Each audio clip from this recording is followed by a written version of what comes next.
पेश गोइयाँ जो मैं कर चुका हूँ वो सच ब सच साबित भी हो रही हैं। एक पेश गोई और सच साबित हुई है आज मेरी, और वो है नवाज़ शरीफ के मुतल्लिक। नवाज़ शरीफ बाहर नहीं जा रहे। आपको बहुत बहुत जो तोशाखाना 2 केस है उसकी फ़र्द जुर्म 5 अक्टूबर को आयद की जाएगी।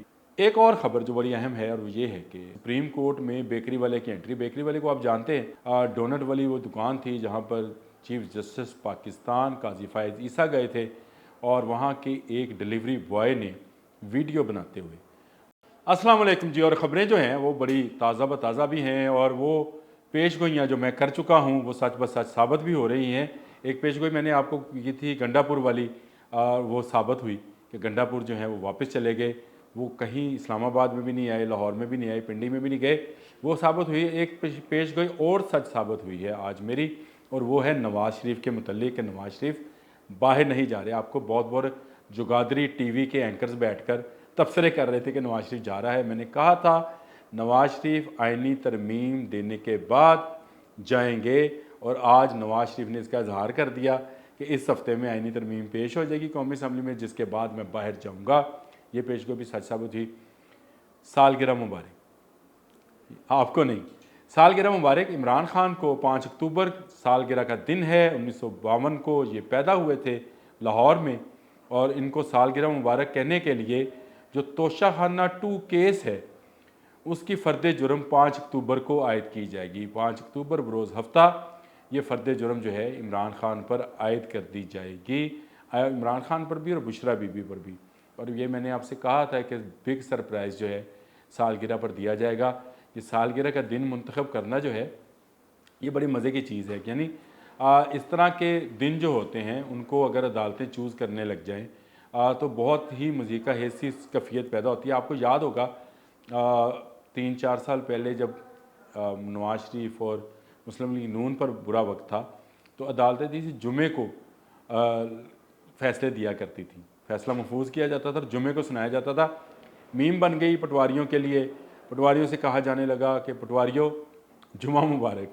हर बड़े फ़ैसला जो है वो जुमे के रोज़ आता था, और उसकी बुनियादी वजह वही है कि बड़ी अदालतों में छोटे जहनों वाले लोग बैठे थे जो मजिस्ट्रेटी लेवल पर मुजरम को तंग करने के लिए जुमे के रोज़ जो है कोई ना कोई सज़ा देते। अगली पेशी जो है 2 दिन के लिए फिर मुलतवी हो जाती है हफ्ते और इतवार को।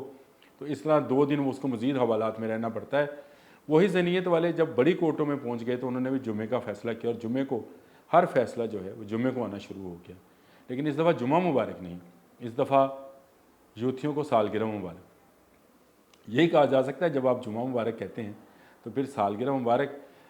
एक और ख़बर जो बड़ी अहम है और वो ये है कि सुप्रीम कोर्ट में बेकरी वाले की एंट्री। बेकरी वाले को आप जानते हैं, डोनट वाली वो दुकान थी जहाँ पर चीफ जस्टिस पाकिस्तान काजी फ़ायज़ ईसा गए थे, और वहाँ के एक डिलीवरी बॉय ने वीडियो बनाते हुए एक गलत लफ्ज़ या गालीनुमा लफ्ज़ कह लें या उसको बददुआनुमा लफ्ज़ कह लें, वो इस्तेमाल किया, बहुत वायरल हुआ, और वो आज बेकरी वाला जो है वो कुछ लोगों का हीरो है।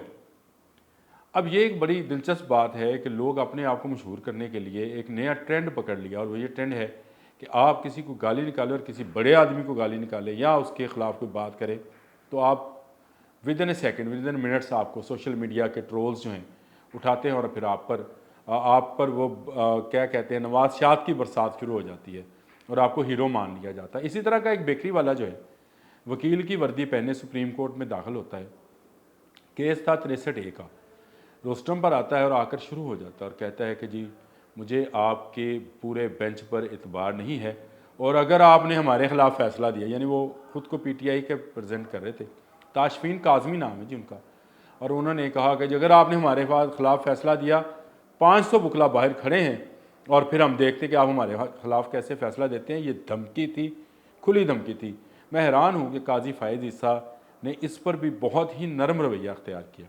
उन्होंने ताशफीन काज़मी को मुखातब करते हुए कहा कि आप हमें धमकी दे रहे हैं, लेकिन जब ताशफीन काज़मी अपनी बात पर डटे रहे तो उन्होंने SM ज़फ़र के बेटे अली ज़फ़र को कहा कि ये आपकी तरफ से हैं। अब अली ज़फ़र जो है वो अपने लीडर की पैरवी में फ़ौरन पैंतरा बदल गया। उन्होंने कहा जी हमारी तरफ से तो नहीं है, जिस पर काजी फ़ायज़ ईसा साहब ने पुलिस को बुलाया और इस ताशफीन काज़मी को जिन्होंने वहाँ पे ये शोर मचाया था और बेंच को मानने से इनकार किया था, किसी तरफ से ये वकील नहीं थे, लेकिन ख़ुद को वो पीटीआई का प्रेजेंट कर रहे हैं। बाहर आकर भी जो उन्होंने गुफ्तगू की उसमें भी उन्होंने यही कहा कि मैं पीटीआई को प्रेजेंट कर रहा था, अली ज़फ़र जो है बड़ा ठंडा केस ला रहा है। और उसने कल भी कोई ऐसे रिमार्क्स नहीं दिए, ये बिल्कुल अदालत जो है ये गैर आइनी है, पता नहीं उन्होंने और क्या क्या जो है अल्फाज इस्तेमाल किए और धमकी भी दी, जिसका जिक्र जो है जस्टिस काजी फ़ाइज़ ईसा ने भी कहा कि आप हमें धमकी दे रहे हैं। तो अगर काजी फ़ाइज़ ईसा साहब, डिलीवरी बॉय आपको गाली दे सकता है या बददुआ दे सकता है या इस तरह के लफ्ज़ इस्तेमाल करता है सोशल मीडिया पे इस्तेमाल होने के लिए, और आप कुछ नहीं करते, तो मैंने कहा था कि काजी साहब ये मामला मज़ीद आगे जाएगा। और अब देख लें कि आपने आज अदालत में ख़ुद कहा कि अब सोशल मीडिया के लोग बाहर निकलेंगे, अब यूट्यूबर्स जो हैं, मंदोखेल ने कहा वैसे ये बात, उन्होंने कहा यूट्यूबर्स यहाँ से कोर्ट से बाहर निकल कर इस पर व्लॉग बनाएंगे, इसको सोशल मीडिया पर बताया जाएगा कि पता नहीं कौन है।